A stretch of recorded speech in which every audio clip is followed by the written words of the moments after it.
22 अप्रैल को पहलगाम में हुए आतंकी हमला और 4 मई को आए विश्व हास्य दिवस को कोरिलेट किया गया है और इंदौर का जो विश्व हास्य योग संगठन है उसने विश्व हास्य दिवस के मौके पर किसी तरह का कोई बड़ा आयोजन नहीं किया है।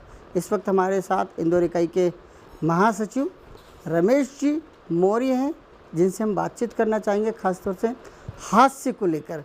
हास्य सर कितना ज़रूरी है मानव की इस तनाव भरी जिंदगी से मुक्ति के लिए?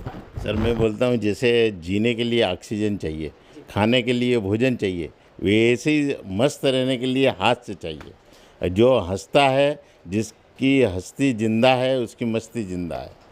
ये है हंसने के बहुत सारे फायदे हैं। आपके जीवन की बात की जाए तो आपका हास्य से जुड़े और वो कौन से कारण रहे जिन्होंने आपको प्रेरित किया है कि हास्य की दुनिया में उतरना चाहिए, खुश रहना चाहिए और अपनी जीवन को जो है गदगद कर लेना चाहिए? जी, मैं स्टेट बैंक ऑफ इंडिया में ऑफिसर था, तो वहाँ पे मैंने देखा कि स्टेट बैंक में तनाव बहुत रहता था। जो मैं ब्रांच मैनेजर था तो तरह तरह के दिन भर में तनाव रहता था। फिर मैं अन्य लोगों से भी मिलता था। तो आज वर्तमान में आदमी मोबाइल ने इतना कैच कर लिया कि वो सोशल ख़त्म हो गया और साथ में वो ग्राउंड में जाना बंद कर दिया। जब लोगों से मिलने का कम गया तो हर आदमी तनाव भरी हुई ज़िंदगी में भागे जा रहा है। तो उसके लिए अपने लिए कम से कम 15 मिनट जोर से हंसना चाहिए उसको।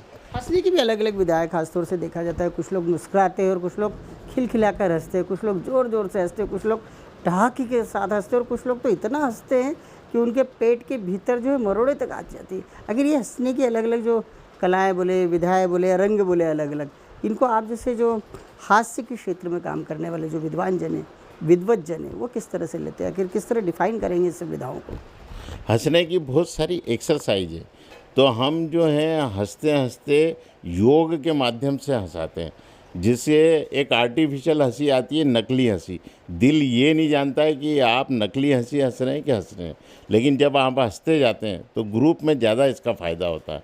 हंसने से सबसे बड़ा फ़ायदा ये है कि आपकी आपस में मिलना जुलना होता है और हंसते हुए चेहरे को हर आदमी पसंद करता है। 1000 कम से कम एक्सरसाइज हैं जिसमें तरह तरह से हंसा सकते हैं। जिस तरह से कहा जाता है मेडिकल से जोड़ा जाता है खासतौर से कि मनोचिकित्सक भी कहीं ना कहीं योग और हास्य योग को भी जोड़कर काम करें। देश दुनिया में अब तकरीबन 130 से अधिक देशों में ये हास्य पहुंच चुका है और भारत के ही मदन लाल जी कटारिया है जिन्होंने इस कला को, इस विधा को दुनिया भर में पहुँचाने का काम किया। उन्हीं के आप सुपात्र शिष्य बतौर पहचाने जाते हैं। आखिर ये सारे अचीवमेंट्स आपके जीवन में बहुत सारे हैं, आपका फैलावड़ा कैसा है? आप कितने क्लबों से जुड़े हुए खासतौर से इंदौर की बात की जाए?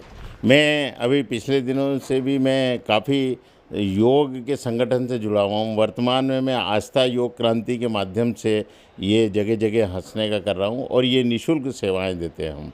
अभी वर्तमान में हमारे पास योग टीचर कम हैं हास्य के। हम चाहते हैं हर वार्ड में एक हास्य योग टीचर हो जो निःशुल्क लोगों को हंसाए। मैं जिला जेल, सेंट्रल जेल सभी जगह जाता हूँ। जिस तरह देखा जाता है अब तो कहा जाता है कि हास्य योग से इन बीमारियों से छुटकारा पाया जा सकता है। क्या आपको लगता है कि वाकई बीमारियां दूर हुई है? आपका ऑब्जर्वेशन क्या है? हमारा ये दावा है कि जैसे हमारी क्लास चलती है और उसका बीपी है, हमारी क्लास के बाद उसका बीपी नॉर्मल कर सकते हैं। यह हमारी कला है और ये हम लिखित में दे सकते हैं। कुछ केसों को छोड़ के बाकी जो हंसता है, जिसकी मस्ती जिंदा है, उसकी हस्ती जिंदा है। वो कौन कौन सी बीमारियां हैं जिससे लोगों को खासतौर से हास्य योग से राहत मिली हुई है?